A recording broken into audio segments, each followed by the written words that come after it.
I just jumped in. This What's is the Sam context? Shamoun, guys. So Yeah, what's the Can I say context of something? the penal code being perfect? What were you discussing? Well, the brother was giving an example for, people, you know, running away from certain hadith because they don't like it, and he cited, the penal code, and I would agree with him. Many people, many laymen do shy away from learning about the Islamic penal code because, in the West, it's seen as very foreign. Um, but what I really wanted to respond to, the main point was. Um, the reason why we don't accept the hadiths that you were showing on screen, like Sahih Bukhari, Yes. is because we literally think that it's like a completely different, like, hadith corpus. Yeah, from the Shia, right? Yeah, right. So it's not like we're running away from the hadiths because we don't like it. No, we literally don't like have it. It has no value over us. The entire book. Okay, now let me ask you, Yeah, go You are ahead. wrong here. because You know that. because I want to ask you a question about your. Give us the name of your most authoritative collection of hadiths. I know that unlike the Sunni, where they say Bukhari is flawless, I know that you don't have a view of your own collections that you think they're all flawless. But the most authoritative collection of narrations for the Shia, what is it called? That would be Al-Kafi, Al-Sharif. What year was it compiled? It was compiled during the time of our 12th Imam. Yeah, give us the date. It would be somewhere in, I think, I know the Hijri date is 300 something, 300, Yeah, 400. 300 So years after the Hijrah, right? yeah, right, So let's place the Hijrah around 622 AD, which is that's the right, date. So right, that means you just said, and everyone heard you. So your most authoritative collection of narrations comes from the 10th century, 900s. Yeah. Well, what And you don't have a exactly? problem with that? So now forget the fact I'm a Christian. Just say I'm someone who's neutral and seeking to decide which religion should I base my trust in. Okay. And here you're telling me your understanding of this document called the Quran comes from a collection that's written 300 years after the supposed migration of Muhammad to Medina. But even that migration, the date is dependent on these sources that are centuries removed.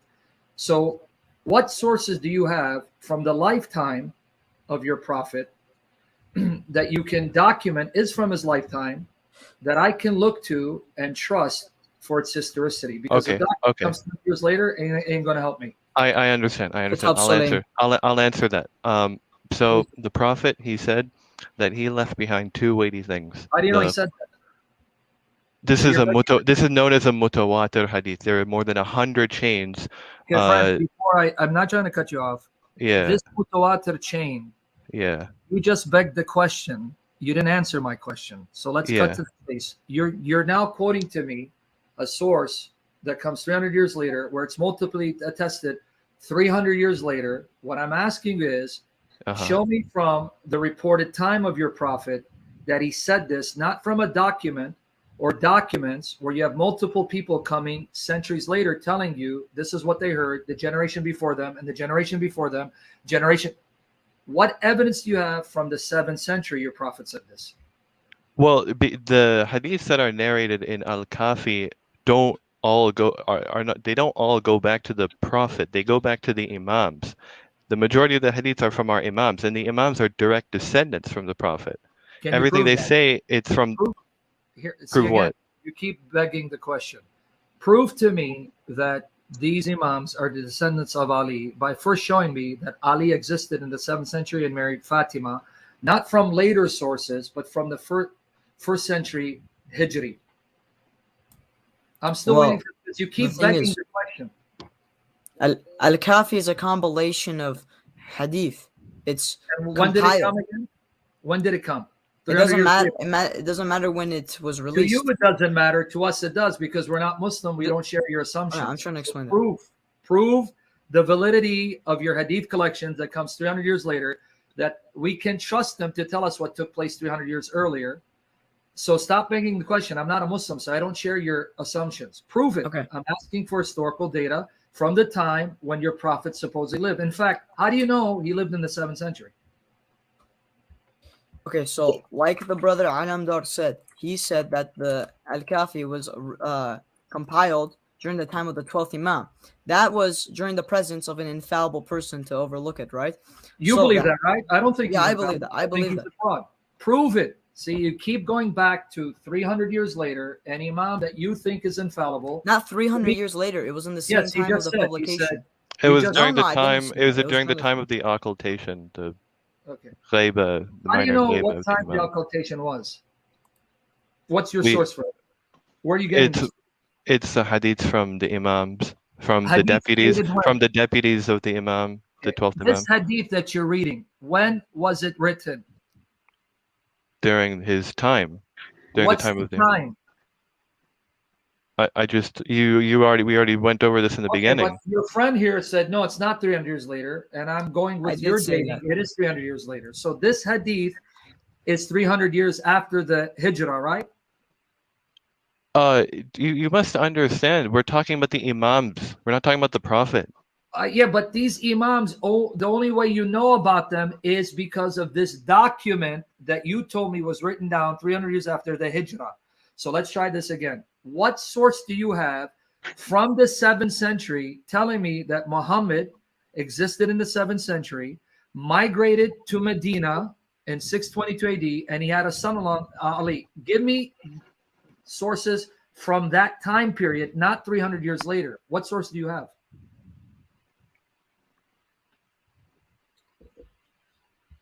I mean, we would tell you that we believe in. We would tell you that we believe in the Quran. We would tell you that we believe. No. We want historical sources. Okay. Let's not all attack. Excuse me. What's the question? Well, if you're asking me what the question is, then you got to go back and rewind. I was talking to now. Okay, now let's put the hadith aside. When we go to the Quran, do you believe what the Quran claims for itself? Because I'm going to show you some verses, and obviously you're going to say yes. In fact, let me even be more clear, because I know there's some Shia who think that the Quran they have today. I'm not saying all of you believe this, but there are some Shia who actually think the Quran that you have today is not complete. Are you one of those Shias that believe that it's not complete? No, everything is authority upon us. Every verse is an authority upon us. I didn't say that's not what I asked.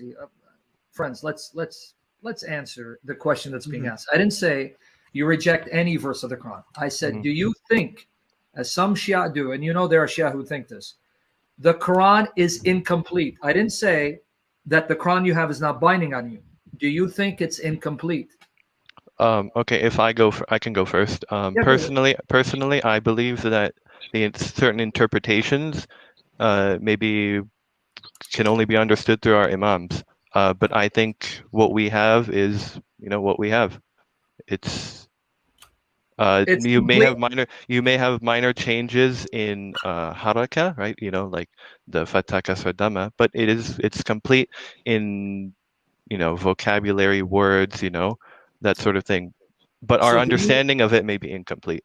Okay, but do you then disagree, as there are some Shia who claim that there were actually statements in the Quran referring to Ali that have been removed? Do you think that there were statements about Ali in the Quran that we don't find today?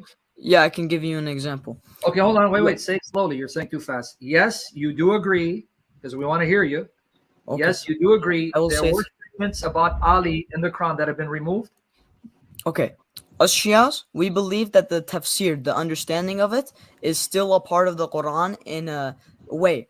So, us saying we believe in tahrif of Quran, distortion of the Quran, could also imply we believe that the commentary in the Quran was distorted. So, what I've actually understood from the scholar Alama Majlisi, when he said something was removed from Imam Ali alayhi salatu wasalam, such as the ayah or the verse that explains that he is the commander of the believers, was removed. I believe that he meant that. Say that slowly. Young man, say that slowly, because you're saying it fast. Okay, you just said that there was an ayah in the Quran saying that Yes. Ali is the Imam that's removed. So that's a verse that's no longer. No. You didn't let. You completely disregarded what I said towards the end. No, actually, I just repeated what you said. No.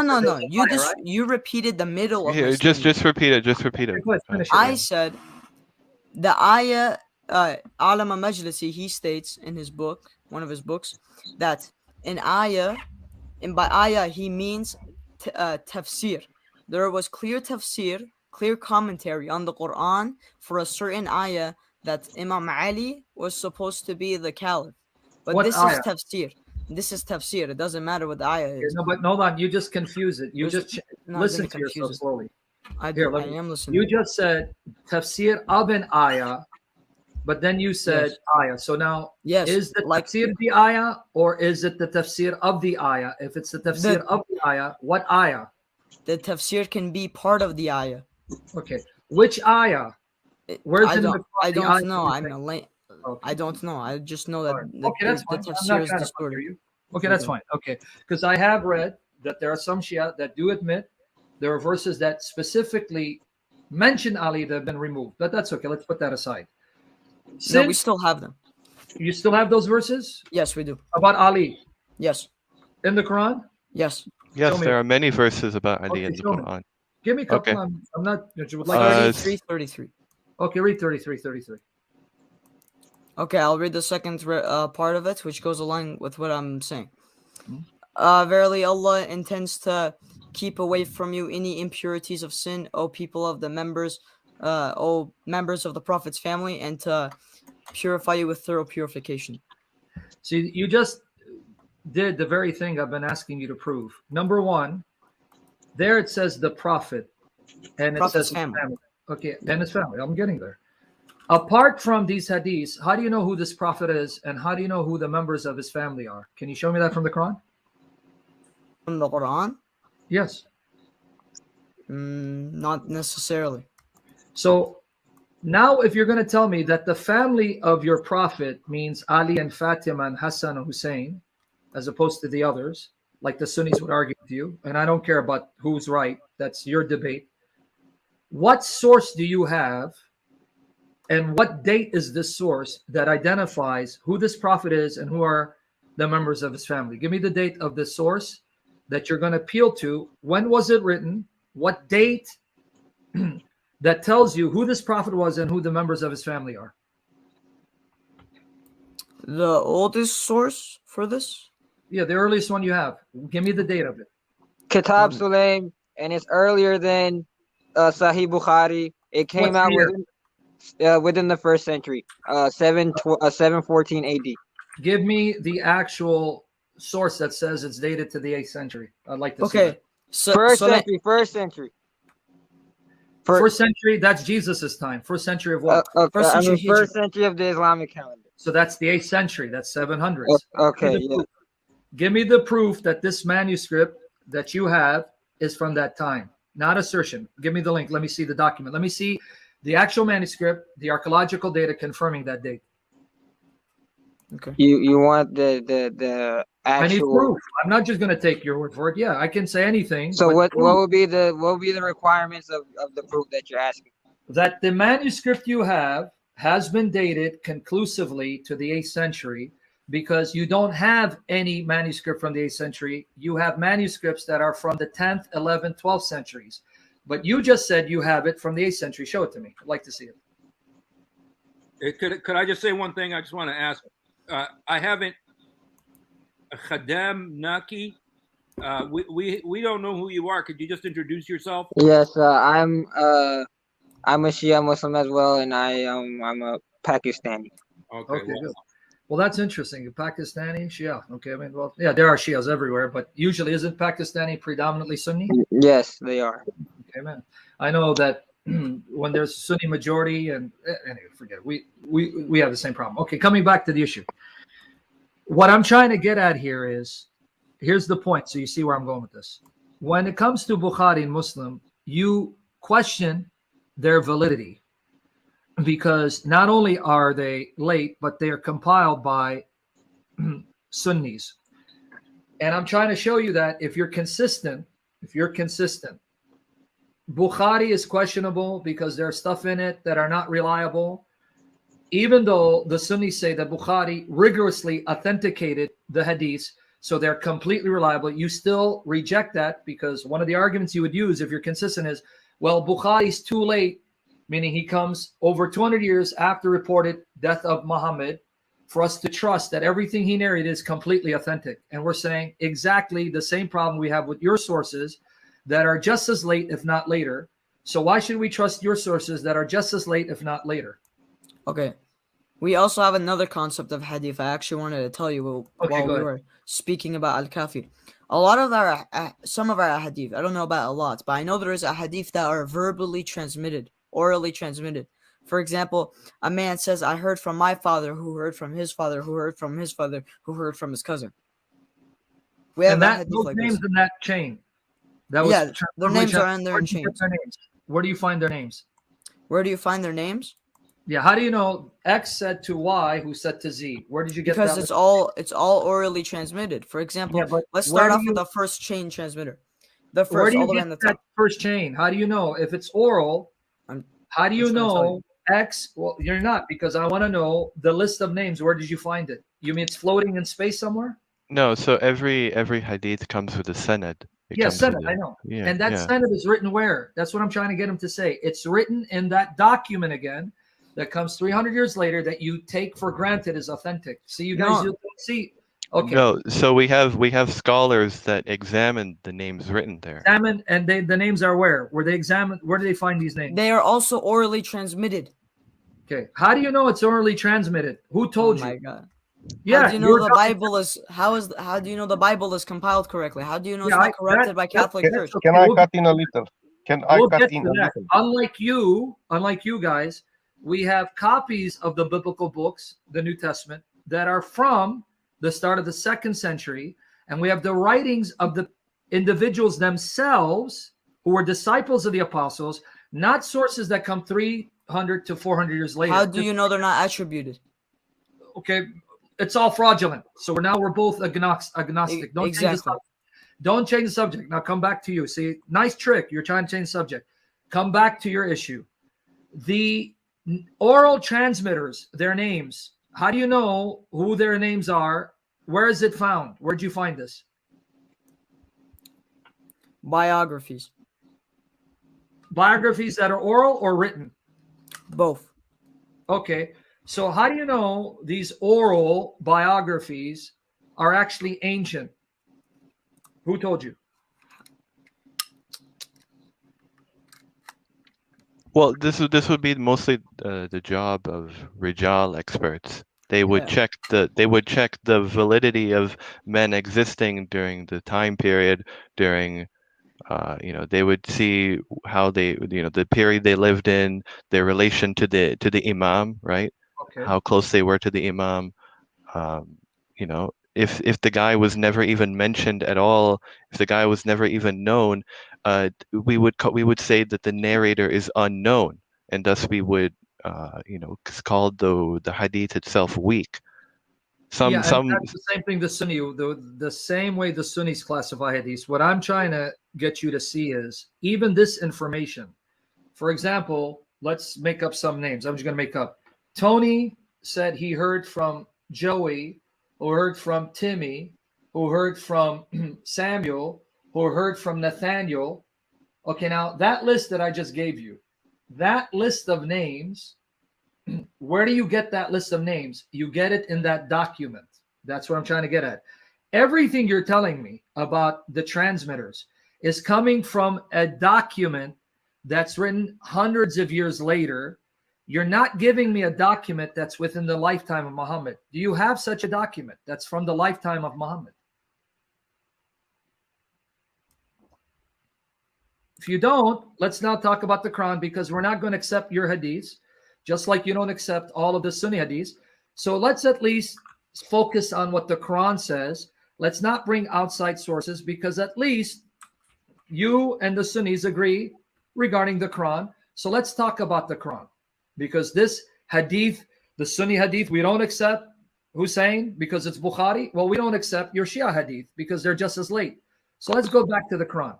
Can we talk about the Quran? Sure. Okay, so now let's talk about the Quran. Go to chapter 9, verse 29, if Hussein wants to read it. 9:29. Okay, I'll Yeah. get it. Quoting me your sources that are just as late doesn't prove anything for me.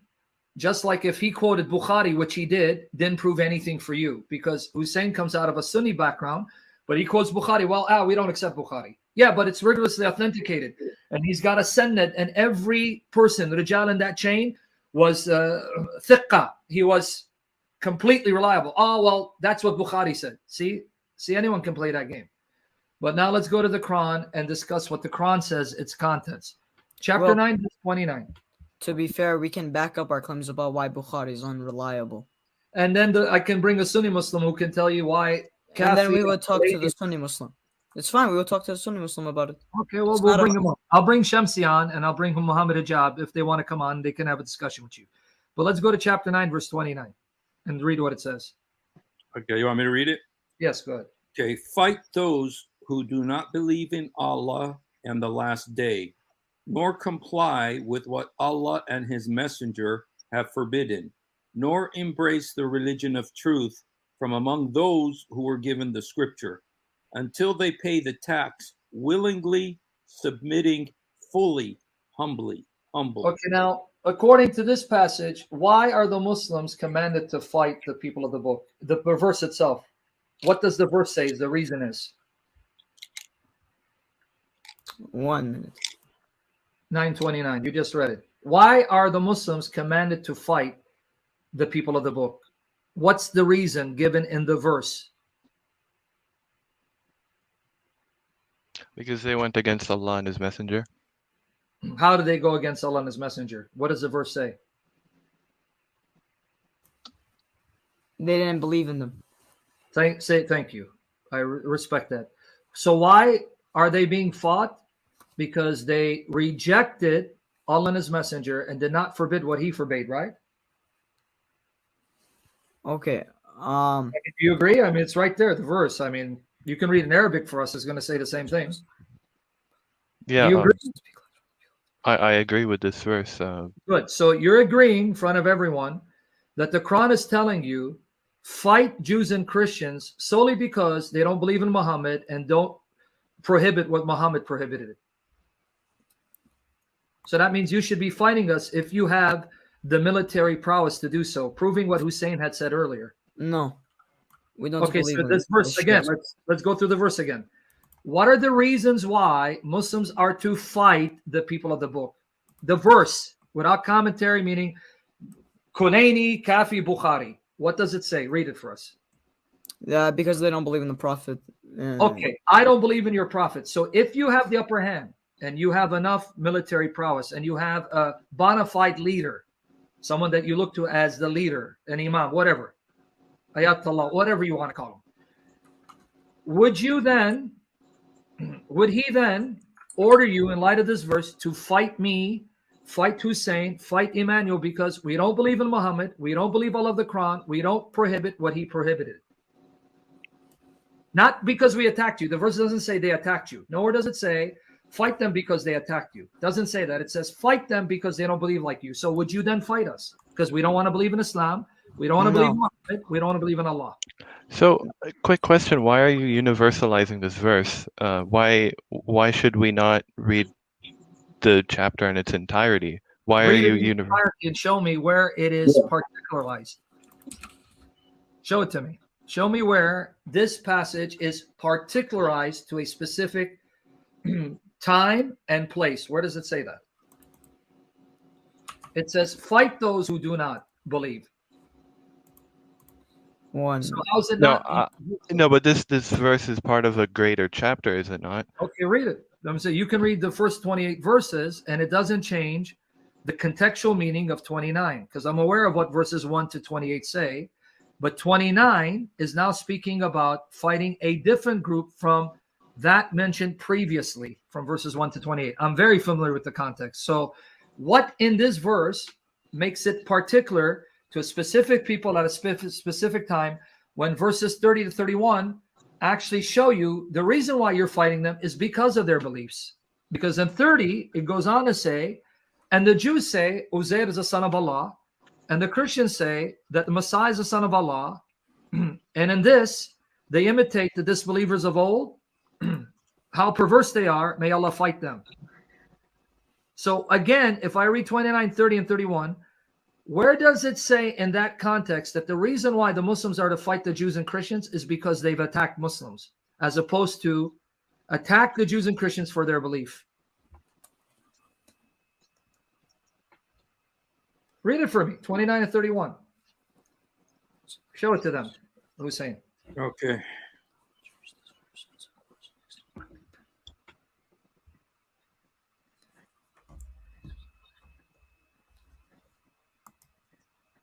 So you're at 29, I read 30 and 31. Why the Muslims are to fight Jews and Christians?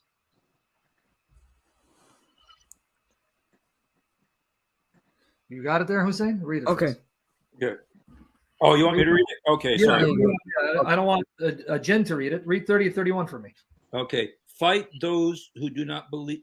Oh, you want 30 as well. Okay. Yeah, no, because you're at 29. Now read 30, 31. Okay, just 1 second. Let me just go ahead and go up there. Okay. 30 is the Jews say Ezra is the son of Allah, while Christians say the Messiah is the son of Allah. Such are their baseless assertions, only parroting the words of earlier disbelievers. May Allah condemn them.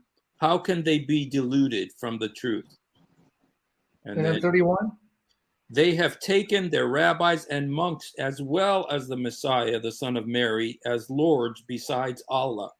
Even though they were commanded to worship none but one God, there is no God worthy of worship except him. Glorified is he above what they associate with them. So where does it say that the reason why Muslims fight Jews and Christians because Jews and Christians attack them physically and threaten them militarily, as opposed to attack them because of their beliefs?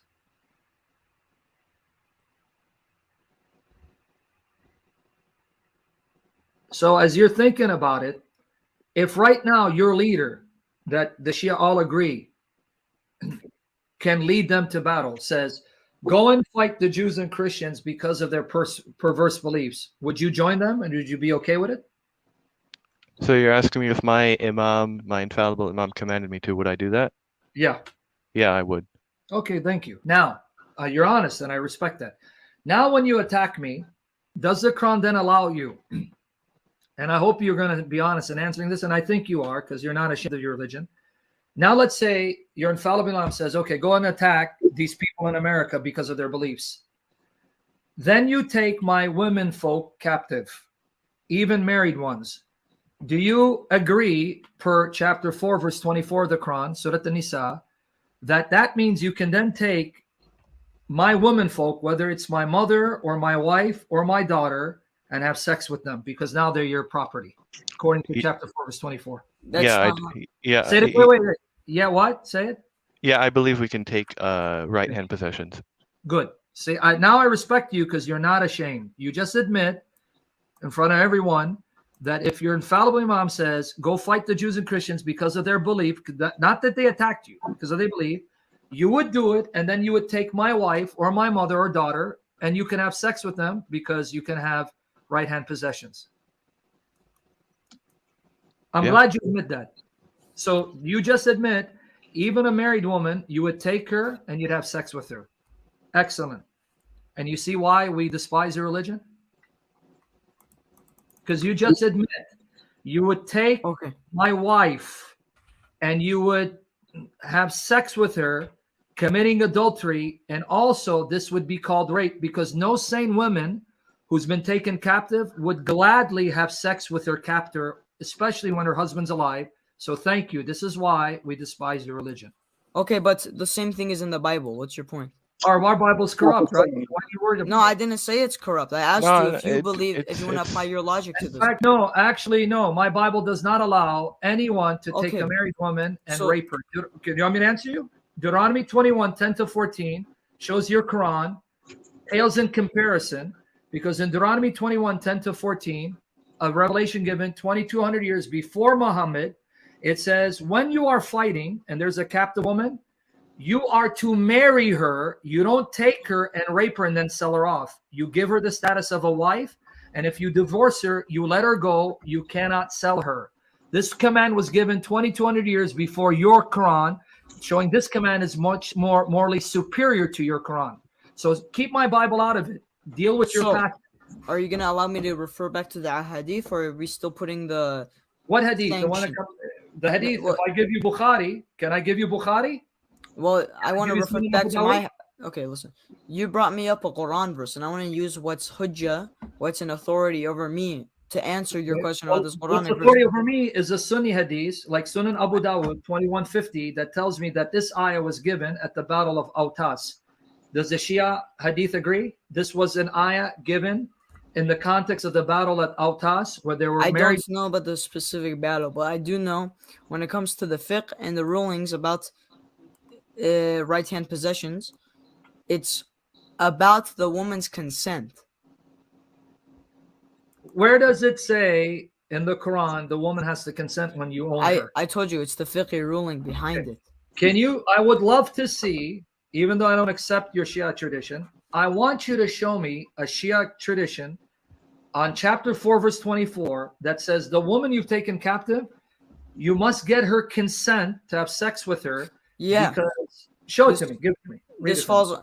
I don't have the exact source, but I can tell you what I've heard from a knowledgeable person. Well, give me. I don't care for your opinion. Give me. So what's your point of debating me? There's no point of this. Well, let me tell you. Kulani or Kafi? What happens if I throw away Kulani or whoever Kafi? you want to give me, telling me, and I want you to read it, that chapter 4, verse 24 was revealed and for this occasion. And if you do take a woman captive who's married, get her consent, because no woman in her right mind would consent. Show me that. Give me your sources. Do you know what? I know you're familiar with Mut'ah, right? Temporary marriage. Oh, that's even worse. I hope you didn't. You shouldn't have brought it up. How's that even worse? That was my next one. The point is, this whole concubinage thing. It's the basis is Mut'ah. This is not concubinage. This is captives. Captives, yeah. You marry them using Mut'ah. They're your possession. No, Muta is temporary marriage. Don't confuse the two. Okay. Check what I put in chat. Mut'ah.com. Yeah, I know what Muta is. Muta in the Bible. Okay. Okay. Stop. This whole thing you're arguing. I'm gonna embarrass you. Give me the verses. I'm gonna embarrass you. There is no Muta in the Bible. Exodus 21, 7-11. When you misquote my Bible, I'm gonna end up embarrassing you. No, I'm not misquoting. I'm asking you. All right, whatever. Okay, come back to the issue. Don't change it to the Bible again and run. I'll refute all your distortions of scripture. Stick with it. Since you mentioned Muta, is Muta still binding on the Shia, unlike the Sunnis who say it's abrogated? What do you mean binding on the Shia until? Meaning you can still do Muta. It's one of your rights if you want to do it, unlike the Sunnis who say it's abrogated and it's zinna. Okay, so you want me to disregard the thing about right-hand possessions, or do you want me to go into Muta? No, Muta is not the same as right-hand possession. Don't play that game with me. Muta I'm not playing the game with you. I'm telling you what I believe. You can go to a free woman and say, I'm going to marry you for 3 days and give you money and divorce you. This is a captive. She's your property. She has no choice. You own her. So now, since you brought up Muta, let's talk about Muta. Don't change the subject. Let's talk about Muta. As a Shia, do you agree that you still can enjoy Muta, even though the Sunnis say it's abrogated and it's zinna? Okay, I believe we can still practice it depending on the intent to marry in the future. No, that's misyar. That's Sunni tradition. That's not misyar. That's not Sunni tradition either. Misyar is... Can you show me... Okay, I'm going to show me your Shia hadith that say that Muta can only be done with the intention that it's going to result in permanent marriage when the whole purpose of Muta is temporary marriage for a period of time. Show me your sources. Sorry, can you repeat that again here? Okay. Can you show me now from your sources that say that Muta can only be done with the intention that it results in permanent marriage when the whole purpose of Muta, that it's temporary marriage? Because the scholars say that. Give me your sources. I want to read it. Bring it to me. I believe. Okay. Good. Okay, so prove it. Give me your source. Give me a Shia source. Says here's what Muta is, and the stipulation is You're going to tell I a don't woman, have it at hand. okay. So go find it now where it says, go find it now where it says a condition for Muta for the Shia is, though it's temporary marriage, your intention is to try to make it permanent. Even though Muta itself is temporary marriage. That's the whole point of Muta. Show me your source where it says that you can only do temporary marriage if the intention is for permanent marriage. Okay, then it's my own opinion about it. What's the issue? Okay, so thank you for being honest. And again, you can have your opinion, but you're not the one who defines what Shia Islam is. So let's go back with what Muta is according to Shia Islam. Oh. Muta is I marry a woman temporarily and then I divorce her and I pay her. So you admit that unlike Sunni Muslims who say that Muta is abrogated, it's done away with. I can debunk that. Okay, before you debunk it, hear me out. The Sunni say it's abrogated, it's zina. Unlike the Sunni, you admit and agree, no, it's not abrogated, it's still something we can enjoy, right? Correct. Good. Man, I really like you because you're very honest. So let me ask you a very honest question and be honest before God. If I'm a Shia and I come up to your sister, and I'm not trying to attack you. I just want you to understand why we who are non-Muslims, when we see this, it disgusts us. If I come to your sister and I say, I want to marry your sister for 3 days, we'll go to the Imam, we'll do whatever we need to do. But after 3 days, when I'm done with her, I'm going to divorce her and pay her money. Wait, just one quick question. Are you a Shia Muslim? Are you assuming that you're Shia? I'm a Shia. Let's say I'm a Shia. Okay, so the ruling is if you're temporarily marrying my virgin sister, you must ask our permission. It would be up to my discretion. So I ask you, and what grounds would you say no? On what grounds would I say no? Yes. Because Muta is being performed in the Shia world.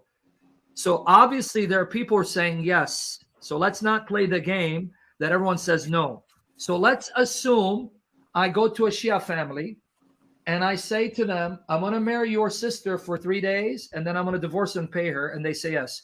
Please convince me you would be okay with someone doing that to your sister or if someone. My sister's okay with it. If it's what this, And you mean a sane woman would be okay with that? A moral woman would be okay with being paid to have sex with a man. You have to get her permission as well as ours. I can't force her into it. That's just what I'm trying to get at. Which morally sane woman who has any decency would say yes to such a practice when the purpose of the practice is the man to have sex with me, unless the woman herself is a whore who just wants to have sex? Well, that's the thing. This situation is not common. It won't happen. I guarantee. It's not common. You're telling me that in predominantly Shia countries where the Shia are the majority, it's not common. Who are you kidding, man? You trying to kid me? No, I'm not trying to kid you. From what I know, doing it in England. There are Shia in England. One who I spoke to years ago in Paltak is, I'm about to go do Muta marriage with someone who wasn't even a Muslim. It was one of these English women, native English woman. He goes, I'm busy. I'll talk to you later. This was on Paltak years ago. I go, what are you doing? I'm going to go do a Muta marriage with this English woman. You're doing it all over. You're doing it in England. You're doing it in America. You're doing it in Shia countries. That's crazy. Because listen, if it's an English woman, it's not a Shia. So your whole analogy was that you're a Shia person asking another Shia person for Shia sister. You know why? Because your Quran says you can marry Jews and Christians. Chapter 5. So you're telling me you can't do Muta with a Jewish woman or a Christian woman? You can. I'm saying that your analogy is terrible. Yes, you can. You can. Thank you. That's all I'm getting at. So you just convinced me. You just made my point. He was doing Muta with a Christian girl who was okay with it because she was a Christian by name. Because a decent Christian woman who loves Jesus would say, the hell with you, you satanic bastard. I'm no whore. It's pretty much prostitution. Yeah. I mean, how does that tell you morally? Like what Sam was saying, somebody tells your sister, your own sister, what does your conscience tell you about that? Well, if I had a sister, I would leave it up to her opinion. Okay. And you'd be okay with that. Honestly, before God, you'll be okay with your sister. Say again that, please. I Say think again I what would. you said about your sister. I Say think again I what would. you said about your sister. I think I would, if I had a sister, I think I would, I would probably see the, first of all, I'm not even the wali. It's the father who actually has the permission. But let's say I was the father. Okay, let's change it to my daughter. I think I would probably look at the qualities of the man. I mean, I have that option as well. I'm not just. It's not just about What the quality. qualities, man? The guy's going to only be with your daughter for 3 days. How much qualities can he have for you to look at? I don't know. I feel like you're very tight on this 3-day analogy. Okay, but 6 honestly, days. I've 6 months. never seen under 6 months. Yeah. Okay, good. You're okay with someone marrying your daughter for 6 months and then divorcing or paying her? Yeah. Come on, listen to yourself. Yeah, because this Listen can to always yourself. lead to permanent marriage. There's no issue with this. It's one thing to marry someone for permanent marriage. I'm going to marry her till I die, and it doesn't work out, you divorce. Okay. That happens all the time. That's not what Muta is. Muta, you're stipulating a time period. I'm going to marry her for 6 months and divorce her. Now, after 6 can months, be I want to renewed. extend it for. Come on, dude. Be serious. Be Yeah, I'm honest. being 100%, okay, 100% honest. Yeah. You okay From with what- it? Well, I don't really see an issue how this would destroy our religion, to be honest. But It destroys religion because it turns women into whores and prostitutes where you pay them for sex for money. This is legalized prostitution. What do you mean how it doesn't destroy religion? No, we believe that prostitution is when someone marries without the intent, without a contract. That is our definition of prostitution. So you'd redefine prostitution mean if I go sleep with a woman without a marriage contract, but as long as I write a marriage contract saying I want to sleep with you for 6 months, call it marriage, and divorce you and pay you money, and you still don't see that's prostitution. My goodness. No, Wow, nowhere in our scripture does it say that that's prostitution. That's the whole point. That's why we reject your scripture, because if it's from God, who's morally perfect, he would never denigrate women to that level of treating them as sexual meat, as whores, but then disguising it as marriage. Thank you. That's our point. Okay, all right, I understand what you're trying to say.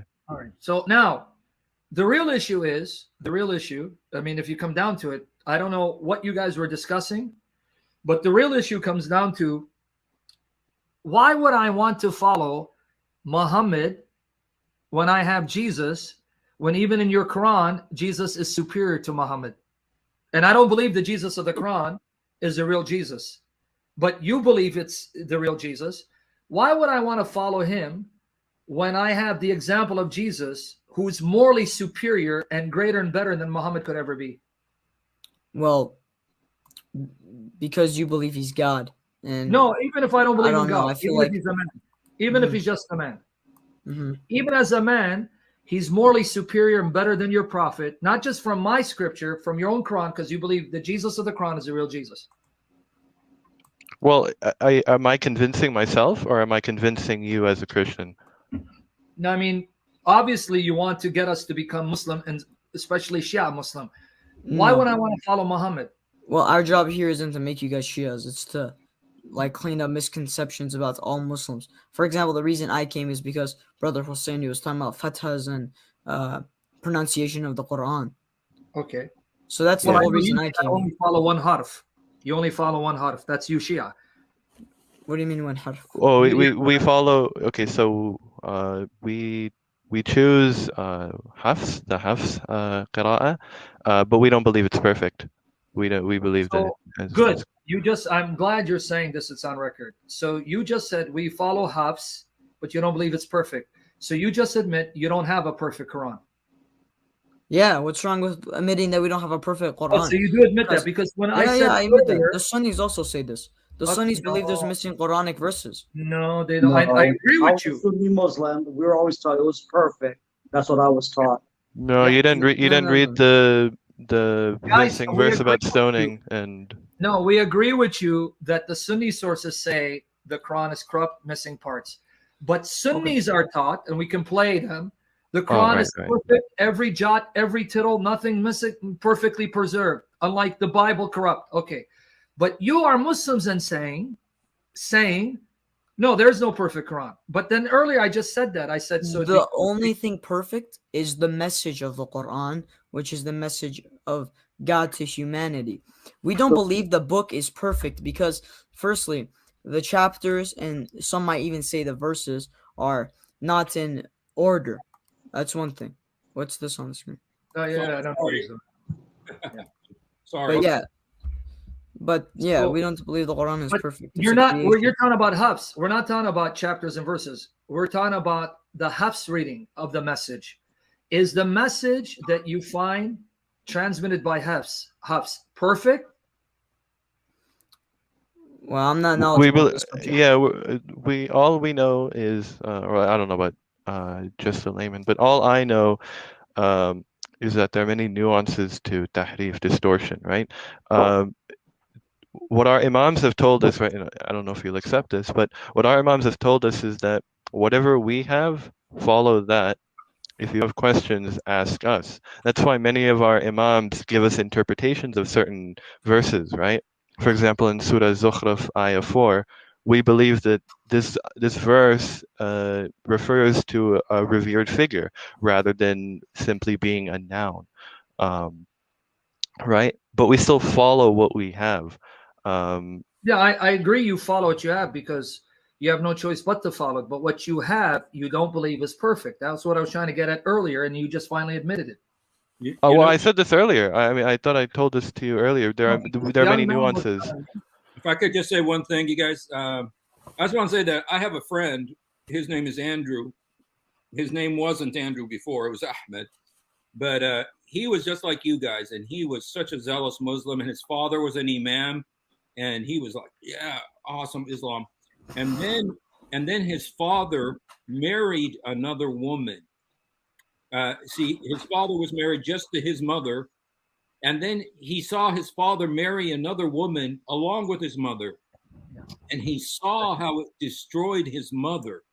Yep. And when he saw how it destroyed his mother, he thought, Allah couldn't possibly want to do this to my mother. That's wrong. But I'm just telling you what he said.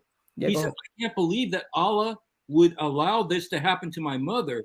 You know, that Allah did. And so, you know what he started doing? He started saying, you know what? I think we just don't understand Allah's word. So he started studying. He closed himself off for like 6 months in a room with books, every book. He wanted to find out, did Allah really say this? And he found out at the end, you know what? Allah did say this. And you know what he did? He left Islam. And he's warning other people against Islam because of it. And so you're saying this stuff, this unbelievable. I don't believe the stuff you guys are saying about your own daughters, about your own sisters. I don't believe you're saying this kind of crap, you know. But, you know, you say this now because, you know, your book makes you say it. But if it was ever to happen to you, you're going to find out how devastating these teachings are. I am not agree with you. They admitted they will allow that to their sister. They do not care about their own family. That is what the Quran teaching, hate and sex. No. That is all about Quran, hate and sex. In fact, that's what I want to ask you guys. What do you believe about Aisha's age? How old was she when Muhammad married her? I take the historical standpoint that she was around 17 through 21. Okay, because that's what I expected. The Shia go with a different age. But now in chapter 65, verse 4, how do you get around the fact in your Quran, 65, verse 4, it's talking about divorce and the iddah, the waiting period. And there you're given scenarios of women who are old, menopause, who don't have periods. How long is their waiting period to remarry? 3 months. And then it talks about girls who haven't had their periods yet. They've been divorced. How long should they wait? And it says 3 months. So in this ayah of the Quran, even if you want to say Aisha 17, you're still left with your Quran allowing Muslim men to marry pre-pubescent, premature minors who haven't had their periods. Yeah, that's the ruling, but we don't believe that they can consummate them in marriage.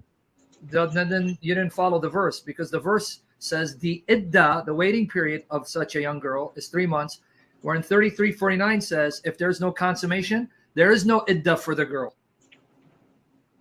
So you're not paying attention no, to the verse. now you're trying to derive fiqhi rulings. No, read it. This is about the idda, the waiting period for a divorced woman. And then 3349 says the woman who hasn't consummated sex, there is no waiting period. It's not a fiqhi ruling. I'm reading the plain meaning of the verses. It's in front of you. 3349, 65:4. Read 3349. Is there any idda waiting period for the woman hasn't consummated marriage? Read it for him. 3349. Okay, if you're talking that way, then no. As far as I know, I don't know. I could also refer to the scholar that I follow. Here's what it says. Oh, believers, if you marry a believing woman and then divorce them before you touch them, they will have no waiting period for you to count. Give them a suitable compensation and let them go graciously. Okay, so there's no waiting period for a woman you haven't touched sexually. But now go back to 65, verse 4. And in the Arabic, it's the word iddah. It is the same word, iddah. So 65, verse 4. Okay. And for women past the age of menstruation, in case you do not know, their waiting period is 3 months. And those who have not menstruated as well. Okay, so did you catch it? The ayah is talking about you got women who are old who have no more periods. How long should they wait if they're divorced? 3 months. What about those who haven't menstruated yet? They too wait 3 months. Well, the only women who do not menstruate yet are premature, prepubescent minors. So your Correct. religion allows you to marry premature minors, prepubescent minors, and have sex with them and divorce them that someone else can marry them. No, now you're slandering. That's what I was trying to correct you earlier. We can marry them, but we can't consummate them. You're not listening. There is no waiting period for the young girl that you haven't consummated marriage with, and it's Waiting not period. No. Can you reread 3349 for listen, our friend who's going to have to go? you can show these verses all you want, but I follow the marja that I follow, Sayyid Sistani. He gives a clear ruling on the various waiting periods. Goes against the Quran. Okay. No, it's not going against the Quran. Yes, it is. 65 verse 4. Friend, what do you not see? 3349 says there is no waiting period for the woman you haven't consummated marriage with. And 65:4 is talking about those women who have been divorced. What is their waiting period? Meaning they have been touched sexually. I mean, what do you not see? You can give me Sistani and Marawani. I'm giving you the Quran. I don't know what context this verse is being revealed in. I don't know. Okay, well, read verses 1 what to our 4. Imam said about this either. We have to go into we don't just read verses before and after. That doesn't. I'm literally mean commentary. Go to Kulaini Kafi. Read them. Give me their commentary on this. I want to see. Kulaini in Al-Kafi. I can go to Tafsir Qummi if you would. Okay, go open it up for me. Read it for me. See what he says about verse 4. Read it and show us the link so we can see it for ourselves as well.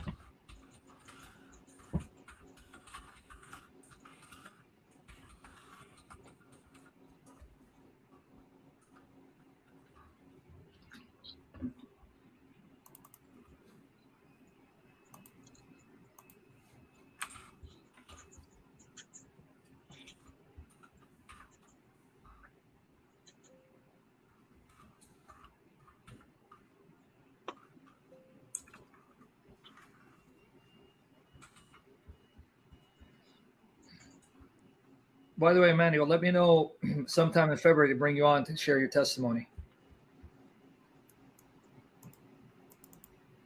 Okay. So Emmanuel is a sinner. Say it again. I can't hear you. Wow. I said Emmanuel is a sinner. Yeah, it is. We all are. He needs to learn how to speak. I'm just kidding. Okay, he's going to read Tafsir Qummi for us on 65:4.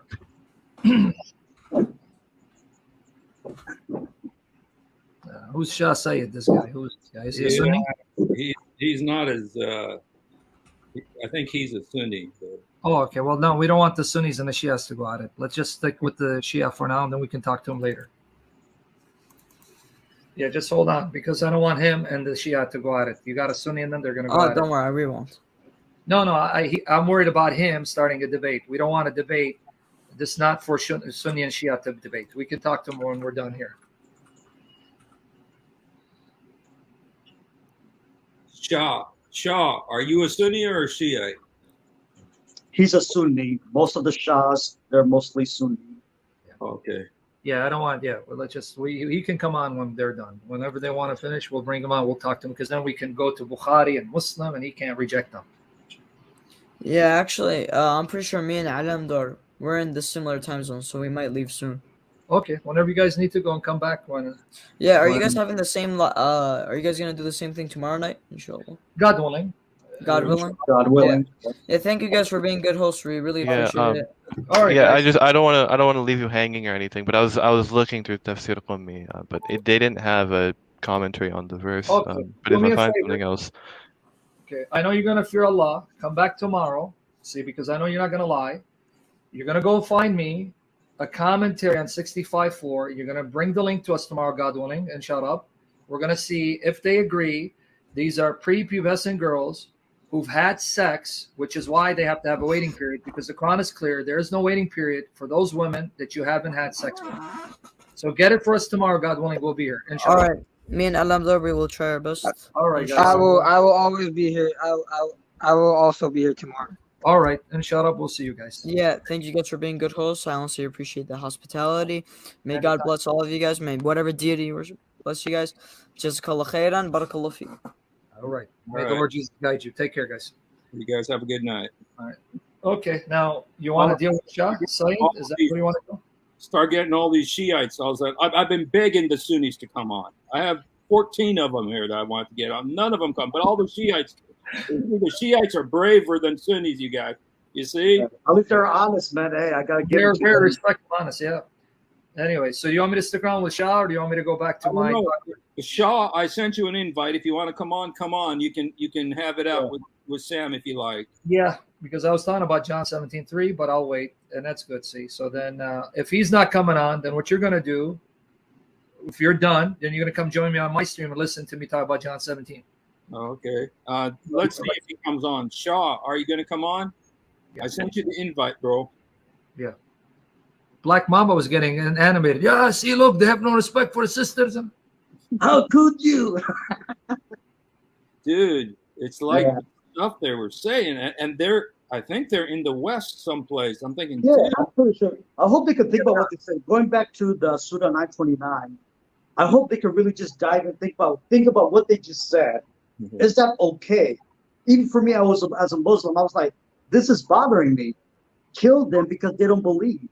Exactly. You know, and exactly. so I And really you hope see they what I think did, about right? Because we're at a disadvantage, we don't have their hadith collections translated. So then you got to use a different approach with them. Yeah. And the right line of questioning. you see, that's why I called you, man, because I just said, dude, all of a sudden, all these Shiites, we got 3 Shiites come in, and I'm thinking, dude, he's like, I'm not that well equipped. We were talking about the Fatha, you know, and it was just like, dude, I'm not really equipped to deal with these guys. I gotta brush up on my Shia info, man. Yeah. And by the way, but you heard them. You got them on record now. They don't believe the Quran is perfect. They said it. That was amazing, man. Yeah. I know the Shia are told the Quran you have today is incomplete, and there are verses that have been removed. But they use taqiyya to tell Sunnis, no, we believe the Quran is perfect because they want to avoid persecution. Anyway, I like that. So I don't think this guy's coming, right? Yeah. If he comes, text me because I'm going to go back to do John 17. So if he's not coming on, if you want to wrap it up and send your people to my channel to make my channel better than yours, then I'll appreciate it. Amen. All right. Anyway, if he's coming, let me know. Text me. Yeah. Text me. Thank you so much, man. It was awesome. God bless you, brother. Great. Yeah. It was great, and it was, I think it was. Amen. Thank you, Brother Sam. Amen. I'll see you guys. I'm going to go John 17, the only true God. All right. Hallelujah. God bless you.